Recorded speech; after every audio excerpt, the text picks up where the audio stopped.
Actually, keeping on the question of mobile, obviously we're talking about that. In terms of just booking, how about booking? I mean, are people, obviously you have to be in that space, you have to have your booking, your reservation on, be able to book on, mobily. Are guests still doing that? Are they more looking on mobile and then maybe calling or booking, direct? I mean, we can get that whole kind of debate over the OTAs now and how, what you're doing to push guests, to brand.com. as opposed to using the online. So we launched an initiative a year ago almost called Instant Hold for mobile device. Instant Hold? Instant Hold it's called. So what it is that you're using our app, even on mobile website, either one of those. You find our hotels and you click one button and all you need to do is provide your cell phone number. And we'll send you a text message back and we'll hold that reservation for 4 hours so you don't have to provide any other information. Mm-hmm. In those 4 hours you can call in the hotel or go in the app itself and give your credit card details. Mm-hmm. And that's been our conversion rate is running like 50% on that. So it's huge. Mm-hmm. And our mobile traffic is like going through the roof. I mean, it's still very low as a percentage of the overall bookings, but it's rising rapidly. And I think it comes back to ease of use. I mean, on this device, with one thumb, people use it with one thumb, and you got to have that functionality. Right. That's where I see it going. Mm-hmm. Especially in our segment, we're seeing that. We like to call our guests the road warriors of the world, right? They're traveling regionally, a lot of times by car, and they just need a quick way to book where they're going to go, right? And that's the barrier of entry is the complexity of all the guest details, of finding all of these different options. And the way that we can improve that is just streamlining that process, right? What is the simplest process that I can put in front of you to just confirm? And then when you do have the time, you can go back and do all the other stuff that we need to confirm and guarantee the stay. Right. Well, one of the interesting stats that somebody put together, this was last September, I think, and it may have changed since then, but they went through every single travel app in the Apple store and looked at the ratings of them. And the highest rating on any travel app anywhere, we're talking OTAs, airlines, rental cars, hotels, you name it, 3 stars. And I think that probably goes to your point that many of these transactions are fairly complex, and you're trying to support a complex transaction on a device that has to be simple.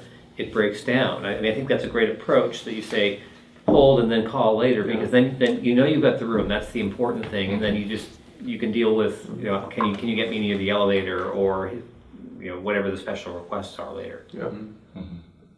But I don't know that we can fix that. I mean, if we could, probably somebody would have by now. Yeah. Our guests, well, going back to OTAs. I was just going to kind of a follow-up on that one, because we took just the quick to market approach, which was quick mobile app and just dials the context. Right. And you figure, I'm a skeptic. I'm kind of like the one-click guy. I didn't think it would see that much adoption, because I'm like, they're going to want this other thing.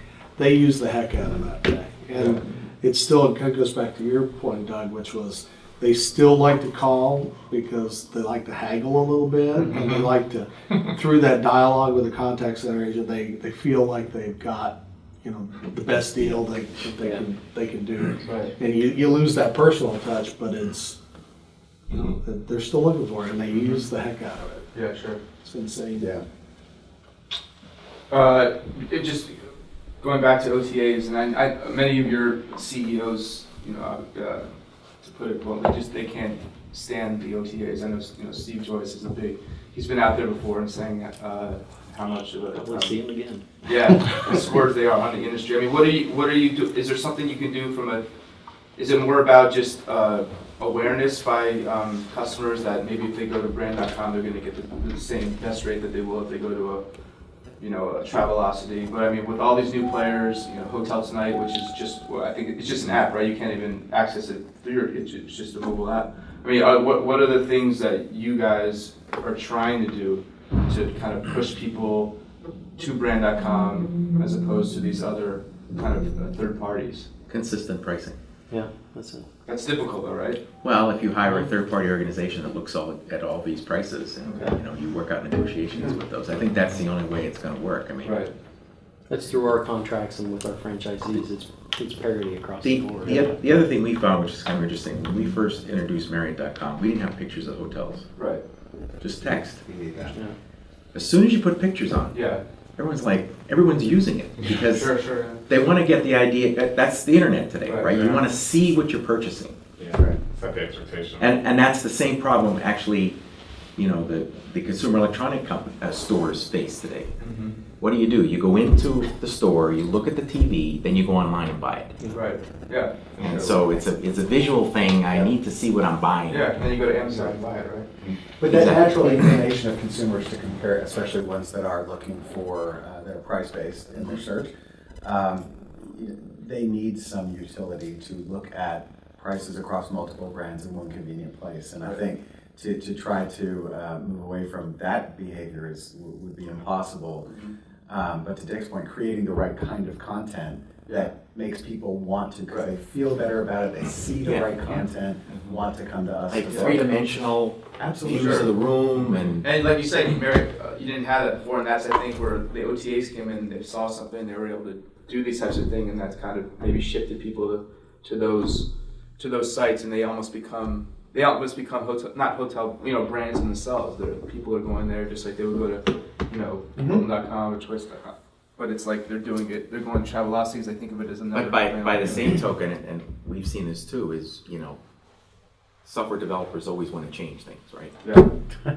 So they change the look and feel of the website, and the guest is used to going one way, now Right. it doesn't work that way. Yeah, Whereas sure. they can go to another site and it works fine. That frustrates people. Right. Usability testing is an area that I think a lot of hotels and other companies fall down on, and I think it's something that the successful online companies do much better, and I think that may be one of the reasons they're stickier. Yeah, from our point of view, I think it's not. I mean, it's we try to get people to our website, but we will partner with anyone as it get the reach, and rate parity is critical. Yeah. Rate parity, but bring them on. We want our reach. Right. We want that reach. So and then we put like hotels or like instant hold, those are all proprietary. So that's what attracts them to our website. But I won't push back. We want we're partnering with Booking.com. Why would I not want that? Yeah. Sure. Right. So that why wouldn't I want that reach? Right. So Would you say with going back 5 years and up to now, are you doing a better job pushing people to brand.com and having them book direct? Has there been like a change? Has it been positive in that regard, or is it kind of flat or it's static? been rising. Rising rapidly. toward. And, Okay. and I think as long as you have an app, a mobile app, that is, because obviously what you see on a regular PC and what you see on your phone, they're not gonna, it's frustrating to use a web, interface on a phone. Yeah. Right. If you have a mobile app that's real simple. But you have both though, right? If you have both, yeah, so you really need to do that in order to make it effective. So it should be transparent to Right. whatever device and adapt to that device. And for the multi-brand operators, do you have an app for each brand, or is it okay? So all 9 or how many? How many brands you guys have? We have now? one for all brands, You have one for all brands, just Marriott. Yeah. That's it. Okay. except for Ritz-Carlton, they have their own. Oh, yeah, always right. It's always right. They always like to be on their own. I know that. All right, I just wanted to jump back, I guess, to the guest room, and maybe we already covered it. But is there what is the biggest single kind of technology concern upgrade that is being done? Is it has to do with the TVs? Is there anything else? Wi-Fi. Wi-Fi. So what's can you talk about? Yep. Yeah. We have one that's probably a little bit simpler than that one. That is, and maybe some of you all are doing it, but one of the biggest things we've seen, and it's real simple, is outlets. Yes. Oh, yeah. I mean, all of at least our older room, it was underneath the Your console. bed, yeah. And I was down there, and we've been going in with these strips with like 6, Yeah. just right there at height, and that has gotten us more praise and accolades from our loyalty Guest people. satisfaction's gone up. Yeah, because it's just like plug, because they have all these That's devices. right, yeah. And they're just ecstatic. And it's like, I- even above Wi-Fi for us, it's Wow. like, because obviously they can't charge it, they can't get it. Yeah, Can't sure. use it. I checked into the brand new Four Seasons Pudong in Shanghai about a month ago, and they had one of the, they hadn't built enough outlets, and somebody figured that out. And they had put a strip on the desk, and they designed a nice little box to hold it so it actually didn't look incredibly ugly, but they understood how important that was. Right. So the only thing that'll change this, the Wi-Fi need, if the providers start offering unlimited free bandwidth on their device at a reasonable rate. Okay. So like you go back 4 or 5 years ago, no one was offering unlimited calling on their cell phone plans. Right. We did not. It was all priced, right? Right, sure. So right today there's a cap. So therefore, when I check into a hotel, I want to use the hotel's free Wi-Fi because I don't want to use my my data plan, right? If that becomes unlimited, which is what happened with the phone calls, Yeah, sure. and I think it'll happen, then we are kind of redundant, you know. Yeah. Yeah, but you That's still what have I the problem thought. of coverage. Except, You know, yeah, agreed. In small hotels, it's not Yeah, a problem, I was but gonna say in a for- big complex hotel, Yeah. For me, that's what I've been praying for. I And know. I mean, there's no way you can beat it, right? I mean, Right. especially with the LTE stuff. You've Yeah. got Yeah. 10 But they're running out of 15. bandwidth, they're going the other direction, That's they're right. trying to push it back to Wi-Fi. Yeah, and coverage too. I mean, Yeah. building a tower takes a year and a half. And I mean, your deal with AT&T is Right, it's exactly for that. Case in point, is they had to get that off their network because they don't have the bandwidth in a lot of the center I had states. kind of a general question for everybody along the same topic. What are your thoughts on, and we're looking at this, as these in-place chargers? Where you don't, Inductive? inductive Yeah. charging. Charger. I mean, the cell manufacturer, the carriers are, starting to push that into the phones. And we're getting some requests, but I'm just curious as to anybody looking at that. We've talked about it, but it's that 2-year adoption rate. Yeah. It's Yeah. gonna take for the. It's cycle gonna to come. happen, But definitely. Yes, But it's a little risk probably to choose a technology right now. Yeah. and we have them in here and there, especially in full service and luxury hotels. But I think we're a ways away from it becoming mandated. I figured. I think if you're in Silicon Valley in full Yeah, service, you that's- probably need to have it. But Sure. Although they probably have a charger everywhere. In But every it's pocket. kind of like the NFC stuff. You want to rely on that, but until it's Yes. ubiquitous in every Yeah. Android and Apple device, Yeah. those are two big guys. and until the NFC standard itself becomes a real standard. Right. But it's the same thing with the inductive stuff. Everybody's got to have like the same type of thing Right. in every, actually manufactured in the phone, and then we have a chance of pulling it off. Yep. But I'll be sitting here 2 years from now. I'll be talking. Yeah, remember those outlets we put in there? Don't need them anymore, right? Oh, yeah. We spend all that money on these Yeah, outlets. I'll spend all that money on the outlet. We put it this way so you can't lie the inductive charger. Yeah. Should have done it on top. To your point about the outlets of the desk, isn't it true? But is it? I hear or read about how everyone does work on their bed now, though, right? So you have to have You those. need them on the bed. Yeah, Sorry. certainly Yeah. the younger generation does. And Younger also the USB power Yeah. is becoming Yeah. increasingly as important or even more desirable in some cases because people are bringing more of these devices and fewer of the full-size devices. Yeah. Yes. Well, I know when I go to a hotel, I always bring my my iPhone charger, but sometimes it does seem redundant because when I go to your guys' hotel, most of them have the USB. or the Bose, Yep. or do most of your hotels have the iPhone chargers? Clock type of. Depends. Yours Yeah. too. We do. We have. We do. It doesn't charge an iPad, so that's Right, or yeah, any other, But iPhone. or an Android. for But that that's matter, obsolete now, right? Yeah. With the iPhone 5, you Really replace is. it. Yeah, you have to replace it. Oh, see, I have an iPhone 4, so I mean, okay, you're right. Yeah, it's a whole new charger thing. That's right. So Apple screwed you on Wasted that one. investment. Then. That's fine. The moral of the story: don't invest in technology. Oh, really? There you go. And you'd be out of a job though. Just his people. All you need is, I forgot, I'm sorry, we need Wi-Fi and power strips Yes. Wi-Fi and power and strips. bandwidth. And a nice TV. Actually, moral of the story: 2-year ROI on Yeah. investment in technology. Yeah. That should be your target. After 2 years, it's gone. Okay. No commitment. All right, great. We only got about 35, 40 minutes left, so I thought what we should do is really get into do a do like a deep dive into social media and what's going on that space. Obviously, we're talking about young to old are using Facebook, Twitter. Maybe these are the ones I think of, but obviously there's Pinterest and Instagram, and there seems to be a new social media app coming out every other week, it seems. So can you guys, from your brands and companies, talk about what you're doing in the social media space today? I'm glad to start. Yeah, all 9 of our brands and Hilton Grand Vacations, so a 10th, are involved in social media pretty extensively, and I think started in various ways and at various times. But one of the things they each tried to do was really be engaged, know their core demographic, and be engaged in a way that was authentic to their individual brand. Mm-hmm.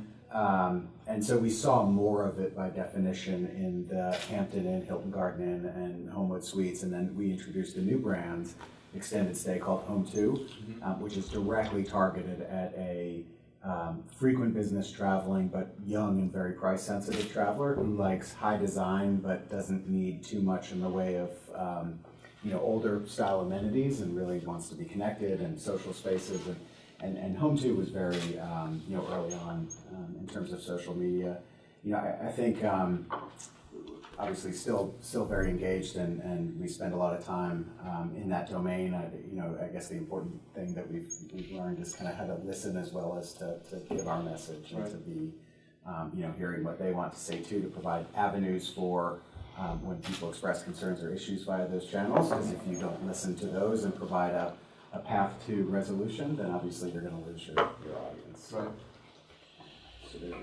So we put our toe in the water in a couple of different areas, Facebook and Twitter and some things, and trialed some booking capability that it generated some business, but it wasn't anything that seemed to be growing significantly. So we're still testing the waters. We've kind of staffed up in that area with some folks out here in Maryland, and are starting some initiatives that we're going to be testing. We are focused though on that kind of reputation side. Okay, what do I do to help our hoteliers understand what's going on across social media?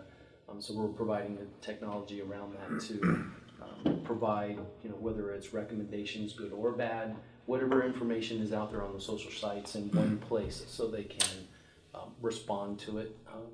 And then we're putting some gating around it to make sure someone checks the verbiage on the responses and things like that for our franchisees, and Choice monitors our sites constantly and so forth. So it's something that we're still working on and trying to really understand how we can gain the most benefit. Yeah, I think we are in the same boat here, and going back to an earlier comment made, what's in it for the guest? Yeah. Why would I go on a hotel social media website, not website, or like a Facebook page? What am I getting out of it? And I think we've seen the same thing. We haven't seen too much of an ROI coming out of it. It's still there because it's still a new field. We want to explore it. We're investing in it, but there's not a huge investment because we can't really see the ROI. And I keep questioning, why would a hotel? Most of them are frequent travelers who are on it. It's very small. Really? Yeah, it's not that huge. Can I ask a question about this? It seems to me that with the new social media norms, and everything is transparent online, and if you deliver a great product, you're going to get great reviews, and if you deliver a crummy product, you're going to get crummy reviews. Mm-hmm. There's no place left to hide. And I'm curious what any of you have seen in terms of using the social media to actually change the way you do business and respond to those issues. Because I think a lot of hotels, when they get a complaint, general managers are trained to diffuse the complaint, not to fix the problem. Now, some of them do fix the problem, and those are obviously the good ones, but by and large, it doesn't happen that much. If you don't fix the problem when it's on social media, it doesn't go away, it gets worse. Yeah. I'm just curious if anybody's actually thought about changing their response systems to deal with that in a different way than in the offline world. That is a factor. I mean, that's what I mentioned. Whatever we see on social, we definitely need that. That's why we have a presence. But we need the infrastructure. We need the people looking into it and responding. TripAdvisor is huge. We put that actually on. If you count that on the social media, You It's put all an ad prominent. on your It's on a mobile device, it's prominent on our website, so we're putting TripAdvisor rating. ad, on and it. you don't scrub it down. Nothing. Anybody get on GM scorecards? Yes. You do? Yeah. It's right there. So that's, and then we obviously are monitoring it to make sure that, we use that as a source for guest complaints and destinations. That's valuable. Right. And for us, social media has been extremely important. Medallia actually just recently made us the most improved hotel chain as a result of the vast increase in improvements that we had in guest satisfaction, specifically within the social space.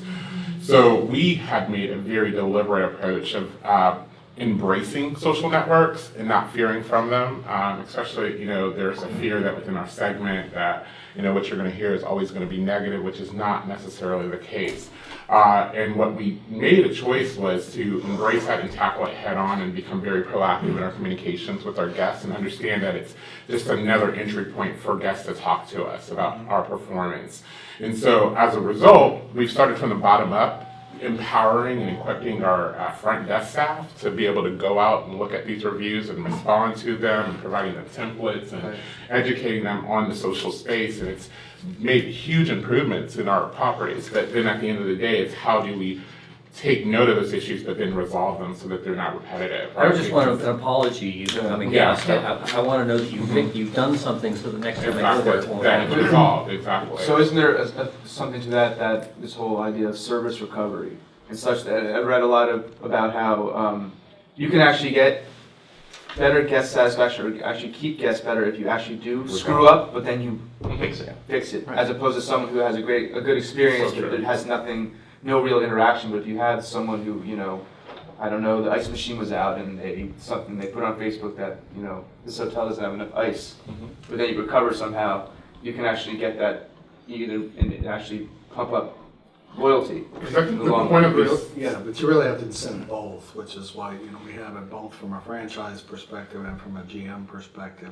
Going what you were saying is they're required to meet certain levels, obviously, and get incented on that. But then you also have the same incentives on the response rate, right? Because you need a quick response, but you don't want to be responding all the time.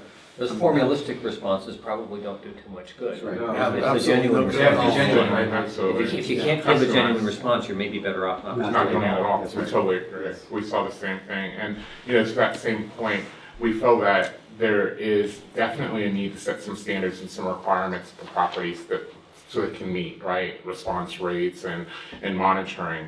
But the resolution piece is a back-end metric that's so important to us, what we call our make it right scores, right? Making sure that when people go to these review sites, they're going out there to voice their concerns. Other people are going there to read the concerns that other people are having. But when they see that those problems are occurring and that there's resolution, they're much higher to book and to convert than a typical consumer is, right?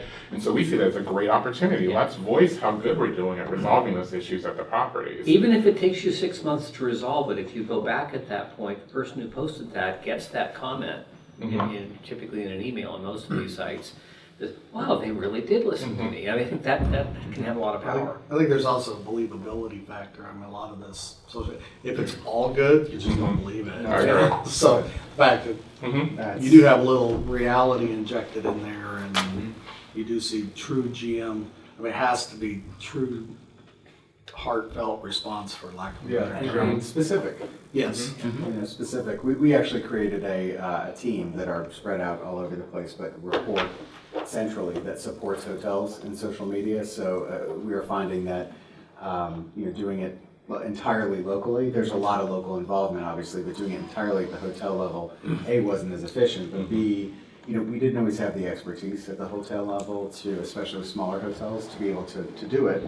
And as it started to become more and more of a full-time role, we actually created a function and staffed it with a very specific set of skills and people that are obviously very proficient and early adopters and understand what authentic tone sounds like and and things like that. Wait, these are people running your social?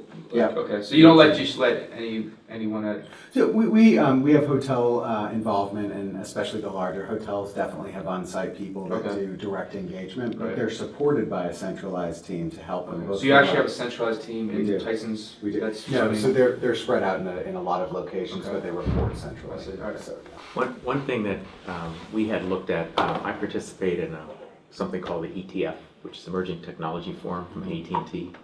And they have an organization called the Foundry, which is kind of a research group where they can look at things. And one of the things that they demonstrated to us, which looks very promising, is they have a tool that will look at Twitter feeds.